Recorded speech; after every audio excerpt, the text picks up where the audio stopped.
यादव के खिलाफ गैर यादव जातियां, लोहार कुहार मल्लाह हो, केवट हो, कुर्मी हो, काछी हो, जाट हो, गुजर हो, लोधी हो, किसान हो, राजभर चौहान हो, मल्लाह, केवट, बिंद हो, कश्यप हो, इनको यादवों के खिलाफ भड़काने के तमाम कवायद करते हैं।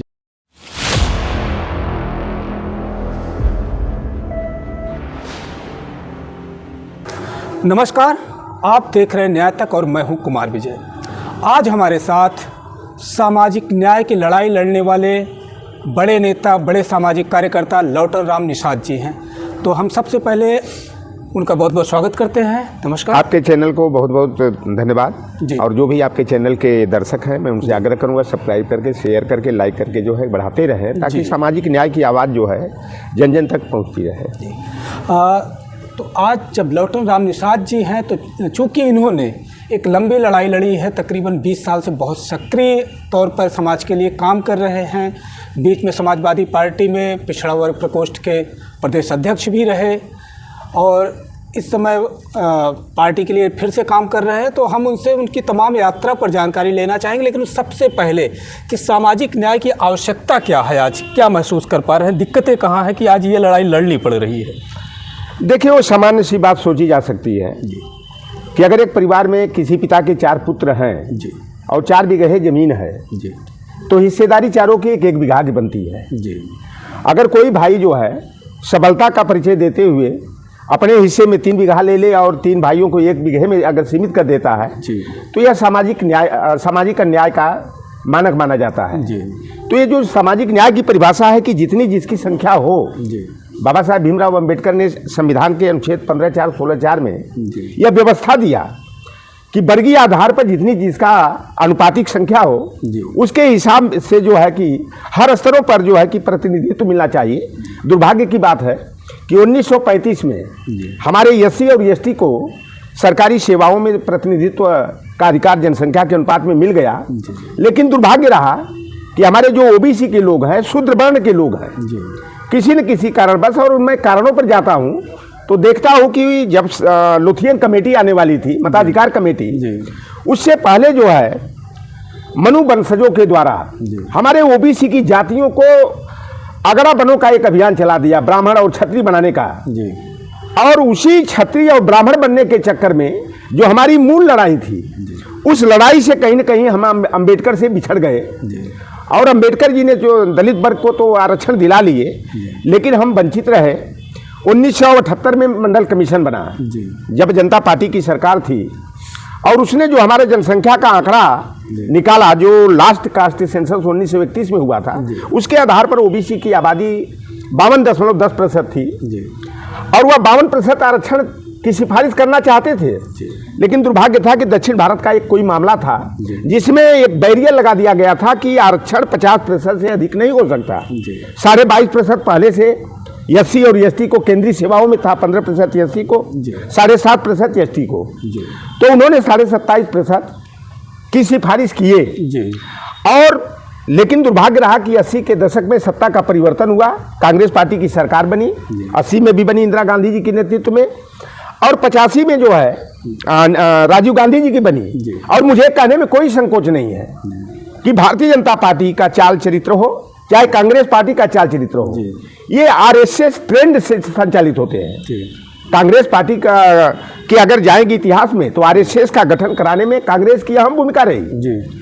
सरदार वल्लभ भाई पटेल कांग्रेसी होकर भी आरएसएस के मुखर विरोधी थे और फिर बाद में आएंगे तो वही आरएसएस जनसंघ बनाया 1951 में। कालांतर में जो है कि वही भारतीय जनता पार्टी बन गई। तो ये कांग्रेस पार्टी जो है मंडल कमीशन की रिपोर्ट को जो है दराज में कहीं रख दिया। लेकिन जब जनता दल का गठन हुआ, राष्ट्रीय मोर्चा बीपी सिंह जी बनाए, और हमें बड़ी अच्छी तरह से वो एक नारा याद आता है उस दौर का। मैं तो बगल में जहाँ रहता हूँ हमारे ओबीसी एससी की आबादी ज़्यादा है, लेकिन कुछ बड़ी जाति के लोग हैं। जब राष्ट्रीय मोर्चा बीपी सिंह जी बनाए कांग्रेस को छोड़कर बोफोर्स तो घोटाले का जो मुद्दा उभार करके, तो एक नारा बड़ा तेजी से गुजा था कि राजा नहीं फकीर है, देश की तकदीर है। मैं बनारस में 88 में आया पढ़ने, हमारे गुरुजी डॉक्टर उमाशंकर यादव जी थे और जो उत्तर प्रदेश के ओबीसी के विश्वविद्यालय छात्र संघ के पहले अध्यक्ष है, प्रदेश के, देश के चौथे और उत्तर प्रदेश के पहले। मैं उन्हीं के सानिध्य में काम करता था। जब मंडल जनता दल का गठन यही सारनाथ था, 3 दिन का अधिवेशन नरेंद्र देव जन्म शती समारोह पर हुआ था और तमाम दिग्गज नेता देश के जो समाजवादी विचारधारा के लोग थे यहाँ पर इकट्ठा थे। और जनता दल ने जब 1989 का चुनाव हुआ तो अपने घोषणा पत्र में पहले नंबर पर यह रखा था कि हमारी सरकार बनेगी तो हम मंडल कमीशन की सिफारिश को लागू करेंगे। सरकार बन गई, राष्ट्रीय मोर्चा वाम मोर्चा की, भारतीय जनता पार्टी भी जो है कि उस गठबंधन की साझेदार थी। 86 उसके सांसद, 2 से 86 सांसदों की संख्या हो चुकी थी। 7 अगस्त 1990 को कैबिनेट में बीपी सिंह जी ने यह प्रस्ताव रखा और उसमें देन थी हमारे नेताओं की, लालू प्रसाद यादव, शरद यादव, रामविलास पासवान जी और मुलायम सिंह यादव जी की, कि हमने जो वादा किया है घोषणा पत्र में वह वादा पूरा किया जाना चाहिए। और बीपी सिंह ने कैबिनेट में जब यह मुद्दा रखा तो सत्यप्रकाश मालवीय हो, एक अजय सिंह करके थे रेल राज्य मंत्री, जाट बिरादरी के, आगरा फतेहपुर सीकरी एक लोकसभा है वहाँ जीते थे, उन्होंने जो है मतभेद पैदा किया। उन्होंने कहा कि ऐसा नहीं किया जाना चाहिए। हाँ, मंडल कमीशन तभी लागू किया जाए जब जाट बिरादरी को भी उसमें शामिल किया जाए। लेकिन बीपी मंडल जी जब 1978 में मंडल कमीशन के यानी द्वितीय पिछड़ा वर्ग आयोग के अध्यक्ष बने तो जाट का जो सिम्टम था संविधान के अनुच्छेद संख्या 15(4) को तो जाट बिरादरी फुलफिल नहीं करती थी। ओबीसी वही माना जाता है जो सामाजिक और शैक्षिक रूप से पिछड़ा होता है, जिनके साथ सामाजिक दुर्व्यवहार होता है, सामाजिक दंश के जो शिकार होते हैं उनको सामाजिक रूप से पिछड़ा माना गया और शैक्षणिक पिछड़ापन। कैबिनेट में निर्णय ले लिए बीपी सिंह की मैं मंडल कमीशन की सिफारिश को लागू करूंगा, अपने संकल्प को पूरा करूंगा। नारा रातों रात बदल गया था, राजा नहीं रंग का है, देश का कलंक है, मान सिंह की औलाद है। और बीपी सिंह ने हमारे नेताओं के परामर्श से कि ये दबाव भी हो सकता है, परामर्श भी हो सकता है, एक छत्री का न्यायिक चरित्र भी हो सकता है। बीपी सिंह ने 13 अगस्त 1990 को मंडल कमीशन की सिफारिश को लागू करने की अधिसूचना जारी करा दिए। और रातों रात आप भी नारा सुने होंगे, राजा नहीं रंक है, देश का कलंक है, मान सिंह की औलाद है। मैं यही बनारस में पढ़ता था, काशी विद्यापीठ के संपूर्णानंद शोध छात्रावास में रहता था। गाय के ऊपर, सांड के ऊपर, सुअर के ऊपर हो, गधा के ऊपर नाम की पट्टिका, बीपी सिंह मुर्दाबाद, मंडल कमीशन मुर्दाबाद, मुलायम सिंह यादव मुर्दाबाद, शरद यादव मुर्दाबाद, लालू प्रसाद यादव मुर्दाबाद की पट्टिकाएं चिपकाई जाती थी। उससे पहले तो हम लोग सामाजिक न्याय का कख नहीं ककारा सीख रहे थे भी, लेकिन ये लगा कि भाई जो संविधान में व्यवस्था बाबा साहब ने दिया है तो ये देश संविधान से चलेगा। हमारी जो हिस्सेदारी है, जो हमारा हक हकूक है वो मिलना चाहिए। जब हमारी आबादी मंडल कमीशन के तहत 52% है और 27% देने पर लोगों के पेट में दर्द हो रहा है तो ये हमारा हक मिलना चाहिए। लंबे कवायद के बाद आप 1 अक्टूबर को जैसे 15 अगस्त 1990 को लागू हुआ और 1 अक्टूबर 1990 को स्टे ऑर्डर हो गया। इंदिरा साहनी बनाम भारत सरकार का मामला सुने होंगे, 42 सवर्ण जाति के वकीलों ने इस पर याचिका आयोजित किया सुप्रीम कोर्ट में। 9 जजों की पूर्ण पीठ बनी, संविधान पीठ बनी और 2/3 बहुमत से जो है मंडल कमीशन की सिफारिश को संवैधानिक करार देते हुए वैधानिकता प्रदान की गई।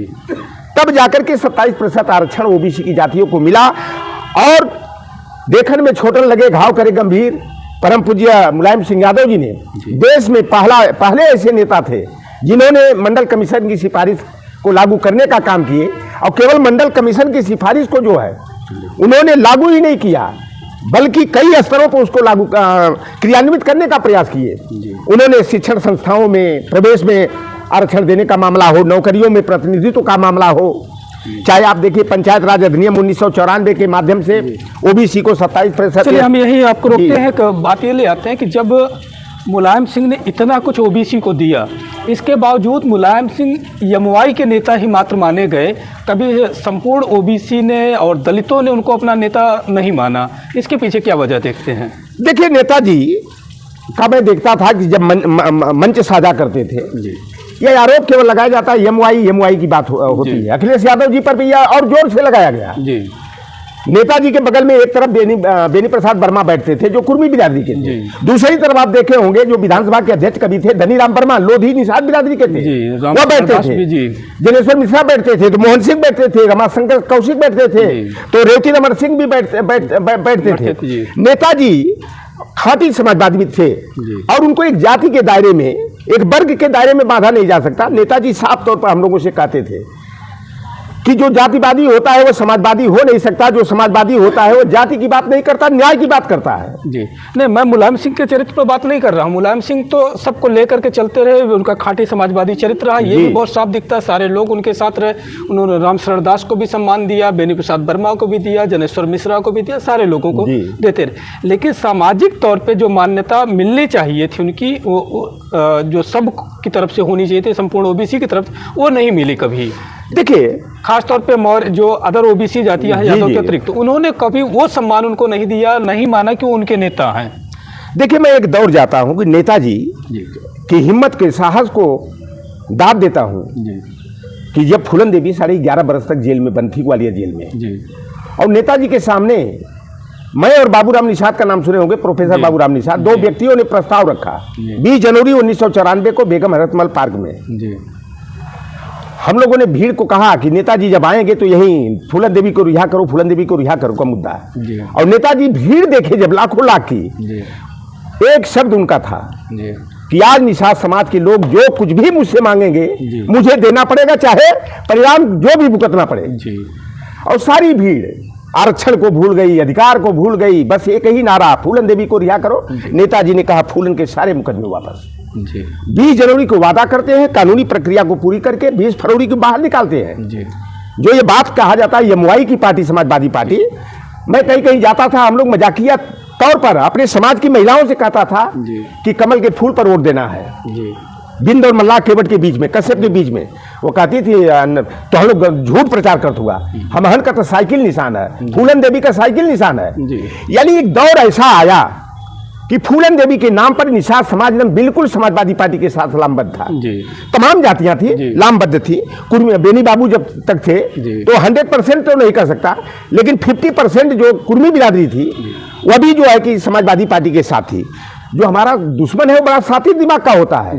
आरएसएस के इतने अनुषंगिक संगठन है, इस तरह का भ्रम पैदा करते हैं। आप बताइए कि गणेश जी के आंख से आंसू गिरा सकते हैं, गणेश जी को दूध पिला सकते हैं, तो वो यादव के खिलाफ गैर यादव जातियां, लोहार कुहार मल्लाह हो, केवट हो, कुर्मी हो, काछी हो, जाट हो, गुजर हो, लोधी हो, किसान हो, राजभर चौहान हो, मल्लाह केवट बिंद हो, कश्यप हो, इनको यादवों के खिलाफ भड़काने के तमाम कवायद करते हैं। एक घटना आपको भली भांति याद हुई पूरे देश में, और आज भी योगी आदित्यनाथ जिस मठ से निकल करके आए हैं, मैंने बार बार मैं कहता हूं कि वह मठ पर अधिकार यादव और निषादों का है। उस मठ से निकला हुआ व्यक्ति गुरु गोरखनाथ जी यादव बिरादरी के थे, ग्वाल गोत्र के थे। गोरखनाथ जी ने साफ तौर पर एक बात कहा था कि अपने नाम के साथ नाथ उपनाम लगा लेने से कोई सन्यासी महात्मा जोगी नहीं हो जाता है, उसके चाल और चरित्र में होना चाहिए। योगी आदित्यनाथ नाथ पंथ के महंत माने जाते हैं, मठाधीश माने जाते हैं। उन्होंने पिछली बार जब विधानसभा की कार्रवाई चल रही थी, अखिलेश यादव जी प्रतिपक्ष के नेता थे, उन्होंने साफ तौर पर कहा कि ओम प्रकाश राजभर ये वही हैं जो 86 में 56 एसडीएम एक जाति का बना लिए। उसका जवाब हम लोगों ने दिलवाया, और मैंने दावे के साथ कहा था कि अगर योगी आदित्यनाथ जी हमारे पूर्वज के मठ से निकल करके आए, अगर 86 में 56 यादव की सूची जो है जग जाहिर कर देंगे, लौटर राम निषाद 5 कालिदास मार्ग के शौचालय की सफाई करने का काम करेगा। अगर सूची नहीं देते हैं तो मुख्यमंत्री अगर वास्तव में संत है, महात्मा है, जोगी है, मुख्यमंत्री पद से नैतिक जिम्मेदारी लेते हुए इस्तीफा दे करके जाएं, वही हमारे पूर्वज के मठ में वही घंटा बजाएं। अच्छा, अभी जब चूंकि आपने मठ की बात की है, तो जितना मैं जान पाता हूँ जो नाथ मठ आता है मच्छेंद्र नाथ ने, जो गुरु मच्छेंद्र नाथ ने जो नाथ पंथ की स्थापना की, उन्होंने नकारा था सनातन की व्यवस्थाओं को। तो आज जब योगी आदित्यनाथ सनातन को लेकर कैसे आगे बढ़ रहे हैं, कैसे कहते हैं कि सनातन की एस्टेब्लिशमेंट होना चाहिए, जबकि उनके गुरु ने ही जो पूर्वज परंपरा रही उसने सनातन को नकार दिया था। देखिए, जो नाथ पंथ के संस्थापक रहे मच्छेंद्र नाथ जी, वह धीवर और निषाद बिरादरी के थे, बड़े सिद्ध महात्मा हुए। और उन्होंने जो भारतीय हिंदू समाज में जो कुरीतियां थी, बुराइयां थी, एक दो नहीं, मैं तो अंग्रेजों को भगवान भी मान लेता हूं कभी कभी, कि अगर ईश्वर का दूत बनकर के कोई आया जो हमारे पिछड़े दलित वंचित अकलियत आदिवासी समाज को सम्मान देने का, बराबरी का दर्जा देने का कोई प्रयास किया, तो ब्रिटिश हुकूमत ने दिया। तमाम बुराइयां, सती प्रथा का हो, स्तन कर का हो, चाहे कुर्सी पर बैठने का अधिकार हो, नरबली का कुप्रथा हो, तमाम तरह सबको पढ़ने का अधिकार देने का काम हो, ये अंग्रेजों ने किया। अगर अंग्रेज नहीं आए होते जी तो मैकाले की जो शिक्षा नीति, ये कौन मैकाले की शिक्षा नीति का विरोध करता है? वही जो हमारे बाप दादा को जमीन पर भी बैठने नहीं दिया, साइकिल पर चढ़ के अपने दरवाजे से गुजरने नहीं दिया, जूता चप्पल पहनकर रास्ते पर चलने से रोकने का काम किया, लठियाने का काम किया। वही लोग कहते हैं मैकाले की शिक्षा नीति बहुत गलत थी, देश को गर्द में मिला दिया। इसलिए कि जहां हमारे पिछड़े दलित समाज को पढ़ने लिखने का अधिकार नहीं था, हमारी बहन बेटियों को पढ़ने लिखने का अधिकार नहीं था। लेकिन एक चीज़ और भी देखने को मिला, जब मैकाले की शिक्षा नीति से आपका ओबीसी समाज, दलित समाज थोड़ा सा एजुकेट हुआ तो अपने आने वाली पीढ़ी को दबाव बनाने लगा कि उसे पुराण पढ़ना चाहिए, वेद पढ़ना चाहिए, उपनिषद पढ़ना चाहिए, फिर से वापसी की पटरी पर ब्राह्मणवादी होने की तरफ बढ़ने लगा। इसके पीछे क्या वजह देखिए, पढ़ाई लिखाई जरूर किया, लेकिन हमको कभी कभी जो बात आप कर रहे हैं कि जो पढ़ लिख करके श्रेणी में सुधार जिसके हो गया जी, नौकरी में आ गया जी, तो कहीं ना कहीं जो है सवर्णों के करीब पहुंच गया जी, और सवर्णों के करीब पहुंचा तो उनका ब्रेन वॉश हो गया जी। वो ब्राह्मणवाद को जो है बढ़ावा देने का प्रयास किया। मच्छिंद्रनाथ वाली बात जो रही कि उन्होंने ब्राह्मणवाद में, मनुवाद में जो स्त्री शूद्रों ने धेताम की व्यवस्था थी, स्त्री और शूद्र को पढ़ने नहीं देना चाहिए, और नाथ पंथ ने कहा कि ये नहीं, गलत है, सबको समता समानता का व्यवहार होना चाहिए। उन्हीं के शिष्य हुए यादव बिरादरी में पैदा, ग्वाल वंश में पैदा गोरखनाथ जी, और गोरखनाथ जी जो है गोरक्षपीठ के सबसे चर्चित नाम में आए थे। बाद में 10वीं सदी के बाद देखेंगे वहां राजपूतों का कब्जा हो गया, दिग्विजय नाथ हो चाहे अवैधनाथ हो, अब योगी आदित्यनाथ है, इस तरह से क्षत्रियों ठाकुरों का वहां पर कब्जा हो गया। और हमारा, जबकि ज्यादातर जो सिद्ध संत हुए उस मठ के मोस्टली जो है कि ओबीसी और एससी के लोग रहे हैं। आज भी एक दौर से नहीं चल रहा, अभी जब थोड़ी हम लोगों को में जागरूकता आने लगी तो रामानंद सागर को आगे ला दिया गया और रामायण धारावाहिक को चला दिया। बाद में जो है कि बी.आर. चोपड़ा को लाकर महाभारत को चला दिया, बाद में जय श्री कृष्णा चला दिया, कभी ओम नमः शिवाय चला दिया, कभी हर हर महादेव चला दिया। ये जो टीवी चैनल्स हैं इनके माध्यम से जो है कि हमारे समाज में जो है कि बुराइयां, यानी कि ये ब्राह्मणवाद को जो है बढ़ाने का प्रयास किया गया। जिस समाज की महिलाएं जागरूक नहीं होती हैं वह समाज जल्दी सुधर नहीं सकता, विकास के पथ पर अग्रसर नहीं हो सकता। हमारी महिलाएं घर में बैठी हैं, खाना बनाई, टीवी का चैनल चलाई, जय जय वही देवी भागवत तमाम यही कथाएं सुनती हैं, देखती हैं, उनके अंदर ब्राह्मणवाद जो है कि प्रवेश कर जाता है। हमें भी चाहिए, हम लोगों का ओबीसी का कार्यक्रम होता है, महिलाओं को क्यों हमें इग्नोर करते हैं? महिलाओं की सहभागिता क्यों नहीं आती होगी?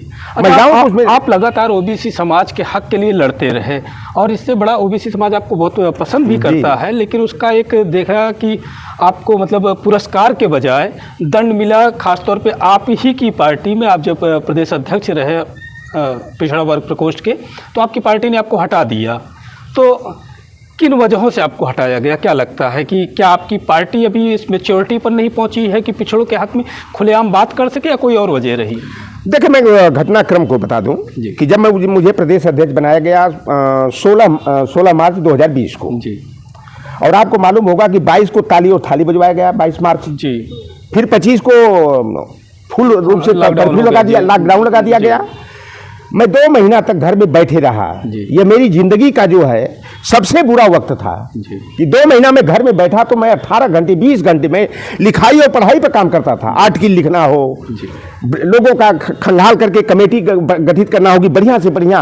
हमने पहली बार हुआ था समाजवादी पार्टी के इतिहास में, कहिए राजनीतिक दलों के इतिहास में, कि मैंने 3 स्तर पर जो है कि लोगों की परीक्षा लेने का काम किया कि अगर मैं पिछड़ा वर्ग प्रकोष्ठ का अध्यक्ष हूं तो लोग मंडल को तो जाने, मंडलवाद है क्या, अंबेडकरवाद क्या है, पेरियारवाद क्या है, पेरियार की नीतियां ओबीसी एससी के लिए क्या थी, ज्योतिबा फूले, सावित्रीबाई फूले, फातिमा शेख का, साहू जी महाराज का ओबीसी शुद्ध वर्ण के लिए क्या योगदान था, कम से कम जाने लोग तो। मैं इस स्तर पर 3 स्तरीय जो है कि परीक्षा लेने का काम किया और मैं बड़े ठोक बजा करके अपनी कमेटी को माइक्रो सोशल इंजीनियरिंग के बेस पर, हमको जबकि कहा गया था कि यादव को अध्यक्ष नहीं बनाना है, मैंने कहा कि यादव मेरा बड़ा भाई है और मैं किसी को छोड़ करके नहीं चल पाऊंगा कि कुर्मी को छोड़ दूं, यादव को छोड़ दूं, तो ये हम नहीं। मैंने सबको जो है कि सहभागिता देने का प्रयास किया, यहां तक कि नाई बिरादरी का हो, बढ़ई हो, लोहार हो, तेली हो, तमोली हो, और आपके बंजारा हो, नायक हो, सारे लोगों को मैं इतना व्यवस्थित तरीके से चर्चा का विषय बन गया कि अभी तक तो ऐसा कभी संगठन ही नहीं देखा गया था। कुछ लोगों को बुरा भी लगने लगा। इवन कि मैं आपकी पार्टी में देख पाता हूँ तो जितने प्रकोष्ठ हैं लगभग उनके सभी अध्यक्ष डमी जैसी स्थिति में देखते हैं। इवन कि आपके प्रदेश अध्यक्ष भी कभी, चाहे वो पहले नरेश उत्तम जी रहे हो या अभी श्यामलाल पाल हो, किसी को बहुत नायकत्व तो आपकी पार्टी नहीं दे रही है। ऐसे में आप बहुत उभर रहे थे, बहुत तेज़ी से पंख पसार रहे थे, तो कहीं जानबूझ के तो नहीं कतर दिया गया? देखिए, घटनाक्रम हुआ कि मैं प्रदेश अध्यक्ष बनाया गया। मैं 7 जून का दिन था जी। मैंने माननीय जी के यहाँ मैसेज किया कि मैं आपसे मिलना चाहता हूँ। उन्होंने कहा कार्यालय नहीं खुल रहा है, लेकिन पीछे दरवाजे से आ जाना, किसी को मालूम न पड़े। हमने उनको कमेटी बना कर दिया। प्रदेश की कमेटी यह है, जिला की कमेटी है, ये सलाहकार समिति की कमेटी है, अप्रूवल इसका कर दीजिए, मैं घोषणा कर दूं। और मैंने कहा अध्यक्ष जी मैं अब घर में नहीं बैठ पाऊंगा, मैं जनता के बीच में जाऊंगा। इतना जोर चल रहा था उसमें, ओबीसी एससी के बहन बेटियों के साथ बलात्कार की घटनाएं, हत्या की घटनाएं। मैंने कहा किस मुंह से मैं वोट मांगने जाऊंगा? मैं जाऊंगा।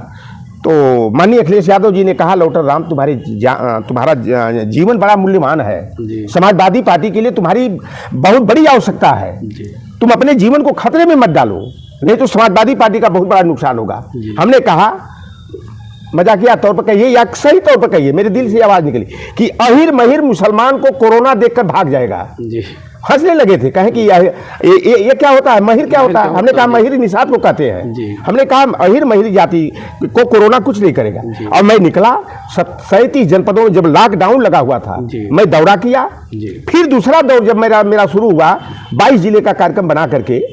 तो ये गैर जिम्मेदाराना व्यवहार नहीं था कि जब लॉकडाउन चल रहा था और लग रहा था कि कोरोना फैलेगा तो आप लगातार दौरा? मुझे विश्वास था कि कोरोना आया नहीं, कोरोना लाया गया एक साजिश के तौर पर। मुकदमे भी मेरे ऊपर कायम हुए कि ये कर है कि कोरोना कुछ नहीं है। मैंने कहा कोरोना एक जैसे बुखार, जोर बुखार होता है उसी तरह का है। आप भैया काढ़ा पी लो, अजवाइन का बना करके, गुड़ का बना के पी लो, कोरोना भाग जाए। लॉजिकल तो आपके पास कुछ रहा नहीं होगा एविडेंस, आप केवल लगातार उसको अपने तरीके से। मुझे भाजपा के चाल चरित्र से पूरी तरह से यह मालूम था कि भारतीय जनता पार्टी का एक बहुत बड़ा षड्यंत्र है हमारे ओबीसी एससी को। आप बताइए, कोरोना ताली और थाली बजाने पर अगर भागता था तो इतना बवंडर खड़ा करने की क्या जरूरत थी?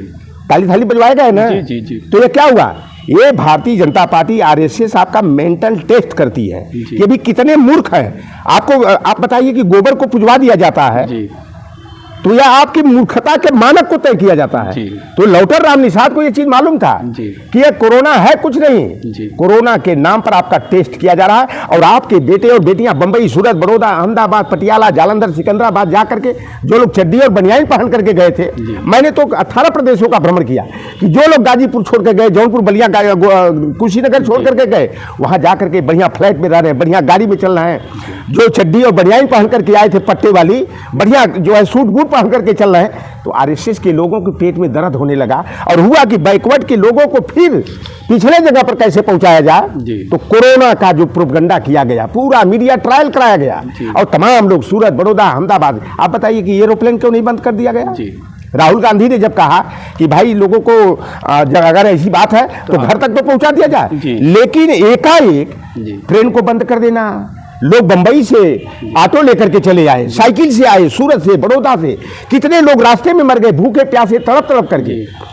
ये भारतीय जनता पार्टी का बहुत बड़ा षड्यंत्र था ओबीसी एससी एसटी को बर्बाद करने का। अच्छा, जैसा कि देख पाता हूँ कि आप लगातार सोशल साइकोलॉजी की अच्छी समझ रखते हैं, आपको ऐसा नहीं लगता कि जो आपके प्रधानमंत्री नरेंद्र मोदी हैं वो लगातार इस तरह का परपीड़न करने में उनको सुख मिलता है? कभी देखिए, वर्तमान परिवेश में कभी हमारे बाप दादा बताते थे कि ब्रिटेन से जो है कि ईस्ट इंडिया कंपनी आई थी, 150 वर्षों तक भारत को गुलाम बनाकर रखा। हम तो कहते हैं कि गुलाम तो बना करके रखा किसी को, ओबीसी एससी को गुलाम नहीं बनाया। एससी और एसटी ओबीसी को बहुत कुछ दे करके हो गए। हम तो कहते हैं कि अंग्रेजों को 50 वर्ष और रहना चाहिए था, वो जल्दी चले गए। और रहते तो आज भारत का नक्शा ही कुछ दूसरे ढंग का होता है। आज वर्तमान में आप देख लीजिएगा, भारतीय बैंकों का खजाना लूटने वाले कौन थे?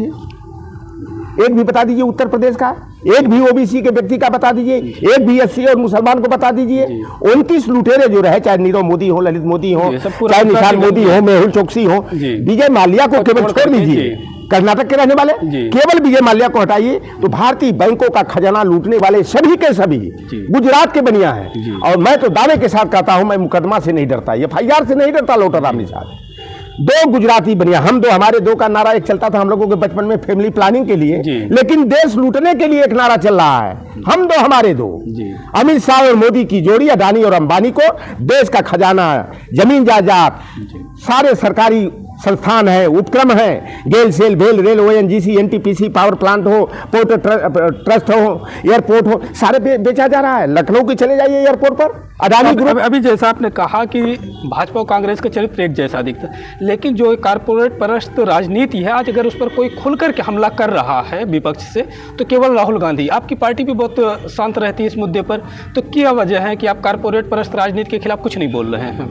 देखिए, आप जाति को तो जगाने में लगे हुए हैं, और उस जाति को लेकर के भी आपका एजेंडा लगातार मतलब बूस्ट होता है, फिर कमजोर पड़ जाता है, बार बार धराशायी हो रहा है। एक तो आपके लोग आपके साथ नहीं खड़े हो रहे हैं, आपके मुद्दे पर आप 85 कहते हैं कि हमारी 85 है, सत्ता तक नहीं पहुंच पाते 85 के बावजूद। जिनके पास 15% है वो लगातार सत्ता में बने हुए हैं, पिछले 10 साल पार कर चुके हैं वो। आप इतना सब कुछ होते हुए भी आप क्यों विपन्न और वंचित के तबके में बने हुए हैं?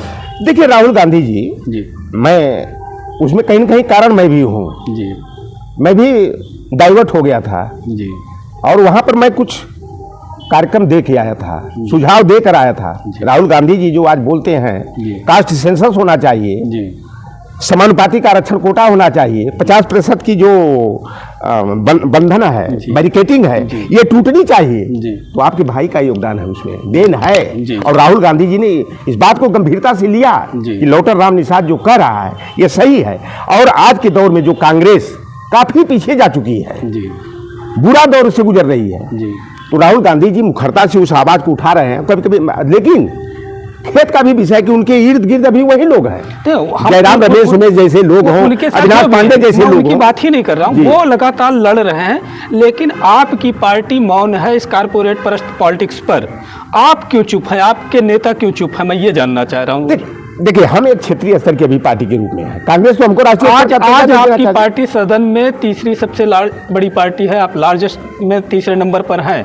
इसके बावजूद सदन में आपके नेता भी बैठ रहे हैं, अगर बड़ी मुखर आवाज में वो भी बातचीत कर रहे हैं, लेकिन इन मुद्दों पर वो बहुत कुछ नहीं बोल रहे हैं। देखिए, अडानी के मुद्दे पर मैं तो कई बार अखिलेश जी बोल चुके हैं। अभी लखनऊ एयरपोर्ट के पीछे ओबीसी की जमीन है, कई 100 एकड़ जमीन पर जो है रातों रात सीआईएसएफ बीएसएफ लगा करके लोगों को लाठी डंडा और पुलिस का डर दिखा करके कब्जा कर लिया गया। देखिए, अखिलेश जी ट्वीट कर दे रहे हैं, सदन में थोड़ी बहुत बात भी रख दे रहे हैं, लेकिन जिस तरीके से आपको भी लग रहा होगा जिस तरीके से लड़ने की जरूरत है, और आपका कैडर, आपका कार्यकर्ता भी अभी उस कारपोरेट परस्त राजनीति को नहीं समझ पाया है, कहीं ना कहीं कास्ट इश्यू में बहुत उलझा हुआ है, और उतना ही सोच करके, जैसे मतलब अगर यादव है तो मान लिया जाता है कि सपा ही होगा, बाकी दूसरी ओबीसी जातियां संदिग्ध हैं अभी सपा के लिए भी, कि अगर कोई, आप तो ठीक है पार्टी के नेता, लेकिन अगर कोई और निषाद समाज का बैठा हो तो ये नहीं कहा जा सकता कि नहीं वो ओबीसी है इसलिए सपा में होगा, जबकि पीडीए की बात आपकी पार्टी कर रही है। तो आप ये विश्वसनीयता क्यों और पार्टियों के साथ नहीं बना रहे, बड़े मुद्दों पर नहीं लड़ पा रहे हैं? मैं ये जानना चाह रहा हूं। देखिए, आप देखिएगा, जहां तक राहुल गांधी ने कास्ट एक्सरे की बात किया था जी, उस समय अनुराग ठाकुर का बयान सुने होंगे जी, इनकी जाति का पता नहीं, वो जाति की बात कर रहे हैं। अखिलेश यादव जैसा कौन नेता था कि मजबूती से जितना लड़ने का, कि जाति पूछा कैसे? अगर जाति पूछे हो तो तुम्हें जाति की जनगणना करानी पड़ेगी।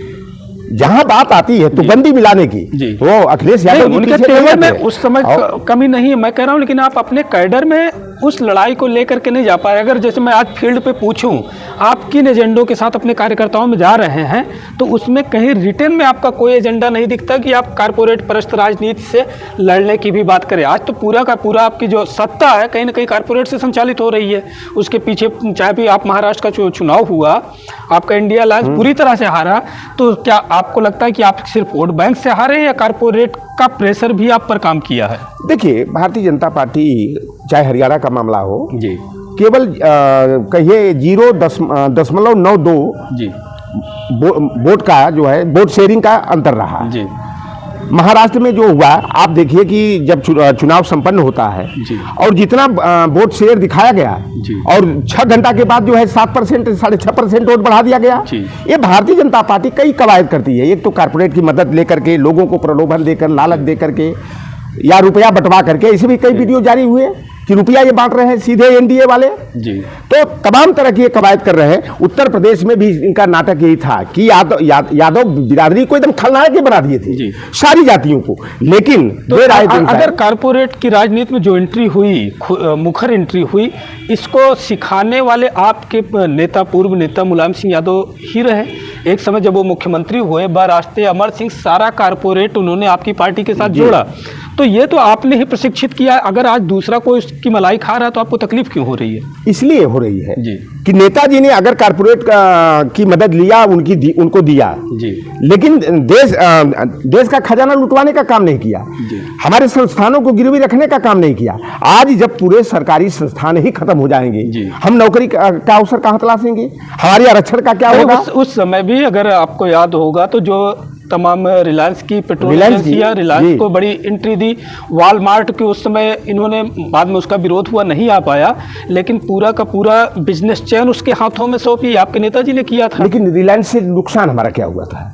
तो ऐसे तो कहेंगे कि अगर आज आप सीएनजी जो है या बिजली विद्युत विभाग दे रहे हैं, आप टाटा को दे रहे हैं या अडानी को दे रहे हैं, तो सीधे तो हम कहेंगे कोई नुकसान नहीं, हमको मिल रही है जी। देखिए, देने की ये बात नहीं, पता लगा कि छत्तीसगढ़ में चले जाइए, पूरा जो है कि वन क्षेत्र जो था, जो अनुसूची 5 में आता है, आदिवासियों को बेदखल करके वहां अडानी का कब्जा करा दिया गया, कल कारखाना लगाए। मेघालय का जो मणिपुर वाला जो मामला आया, वो दिखाया जाता है कि दो समुदाय का, मेइती का और उनका वहां के आदिवासी कुकी समुदाय का जो है कि विवाद है। विवाद ये नहीं है, जो वहां के भूमि पुत्र हैं उनको जहां माइनिंग प्रोजेक्ट लगाना चाहता है अडानी, 72 दिनों तक प्रधानमंत्री और अमित शाह की जुबान पर नाम नहीं आता है मणिपुर का। ये बांग्लादेश का बात करेंगे, अमेरिका की बात करेंगे, अपने देश में आग लगी हुई है, बहन बेटी की को नंगा करके घुमाया जा रहा है, इनकी जुबान पर ताला लग जाता है। जो हमारे देश की पूंजी है, खजाना है, कहिए जमीन जायदाद है, उनको गिरवी रख दिया जा रहा है।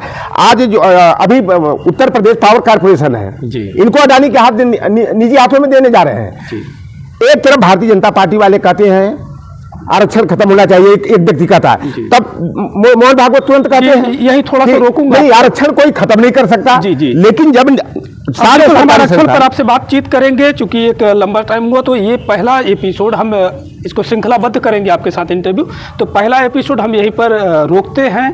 आपका बहुत बहुत धन्यवाद, और हम आगे की बातों पर अगले नेक्स्ट एपिसोड में आपसे बातचीत करेंगे। नमस्कार।